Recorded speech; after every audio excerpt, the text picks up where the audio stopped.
potom je to dosť. No. Nie, preto sedí go. Tak keď som to diskutovali, tak sedí to dopredu ku mikrofónu. Tak ste vedeli, tak je to zvykom aj vo ľudské. Že to sedia v tom sede poslanstva, aby bolo jasné. Tu chceme toto povedať, že zoznam členov máme takto 17 členov, už máme čo vstúpiť do družstva.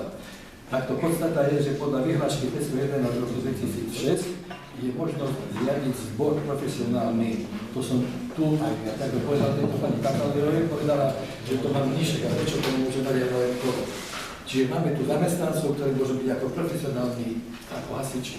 A zamestnaní tu podobcov, a tak budú robiť to, čo robia, a budú takto profesionálni ako hasiči. Dobrá práca. A potom techniku. Tak toto má toho 4. februára, s tým, že jednoducho sme schopní toto spraviť. A prečo by tak?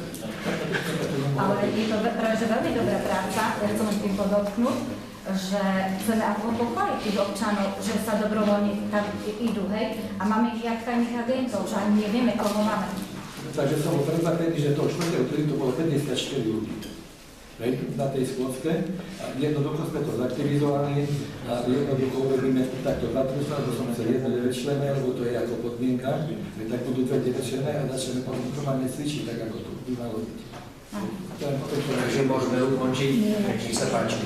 Ešte by som mala 3 veci. Ja by som sa chcela spýtať, pán starosta, my niekde štiepkou kúrime na obecnom úrade? Pretože vo výdavku máme štiepku 4158 eur, ale v príjmoch nie je, že by nám škola vrátila peniaze za štiepku. Táto škola nám vráti peniaze za štiepku, pretože sa stala chyba. To tak obstarávanie nešlo na školu, ale zase na obec. Áno, to ja viem. Takže už budú dielať túto školu na obstarávanie, takže kupujeme... Čiže je to ako nedoplatok v škole. A sa potom refakturuje školy. Ešte sa nerefakturovalo? Ale ako môžeš ešte Dobre, ale potom... Tak to máme tam ľudí. Dobre. Potom by som chcela požiadať, že keď sa voči niečomu, ako napríklad na 11. zasadnutí na konci roku 2015 sme sa ohradili s pani Podsklanou k určitým veciam, ktoré boli prepísané zle v zápisnici a nič sa neudialo. Nebolo zverejnené ani na webovej stránke oprava a ani na internete nie je oprava toho prepisu. Tak by som požiadala, že keď to už teraz je zbytočné, bo už je rok 2017, ale keď sa niečo také robí, tak by mala istá oprava. Všetko? Áno. Ďakujem. Mám ešte niečo do rozprávy.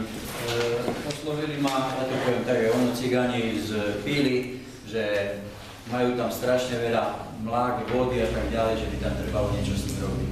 Buď cesta, alebo navoziť tam nejaký materiál. Ja sa vtedy, keď sa platia za nájom, dlhujú tam strašne veľké peniaze, aj za vodné stočné, aj za nájom. Vtedy dostanú takto tak úpravy, keď zaplatia.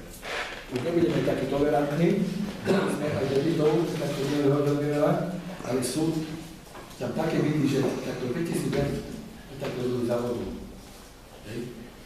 Potom takto nájomne, takto ideme v ústretí a musia zaplatiť takto.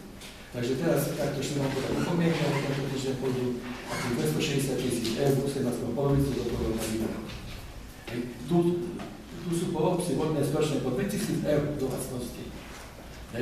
Takto ťažko odpojiť niekde v Gline, lebo tam niekde potom nejaké vymenia, ale tu po obci, tí, čo neprídu tu a nedohodnú splátkový kalendár, po obci majú všetky domácnosti obce. A to nie je. Lebo to je nonsens. Takto 1200 eur, 2000 eur na vodnom stočnom. To troška zaspal potom aj referát. Tu, lebo jednoducho nemôže chodiť ako pán Šlemko, že odpisuje a príde tu potom za Janošom. Takto pán Baxter musí potom pripraviť faktúru a musí sledovať, že kto zaplatil, to nezaplatil. Vlastne prešli na systém, že budú takto koncom decembra bol tak odpočet a teraz bude v maji a bude v októbri. A niekde rok máme skupné dlh ako na vodnom stočnom, ale najväčší problém bude komunálny odpad. Tam sú rozhodnutie.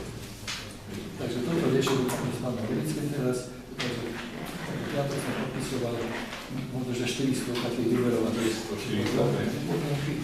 A tí, čo prídu tu, tak máme dlh a splátkový kalendáre a Pani kontrolórka? Ja ešte by som sa chcela vrátiť k tomu, čo nám dal ten úrad NIS, to Národné informačné stredisko Slovenskej republiky, ten certifikát. Áno, že sme druhá obec, čo je naozaj veľmi dobré, ale chcela by som, že aby obecné zastupiteľstvo aj teda ľudia zobrali do úvahy, že je tam aj obdobie starostovania pána Slivku, že aj jemu, vďaka pánu Danielovi, ale aj vďaka pánu Slivkovi, že sa udržal ten stabilný rozvoj. To je tak od roku 2009 prakticky. Od 2009 do 2009. Ďakujem. V rozprave ešte niekto chce vystúpiť, ale môžeme ukončiť. Ďakujem pekne vám všetkým za účasť. Prajem vám dobrú chuť.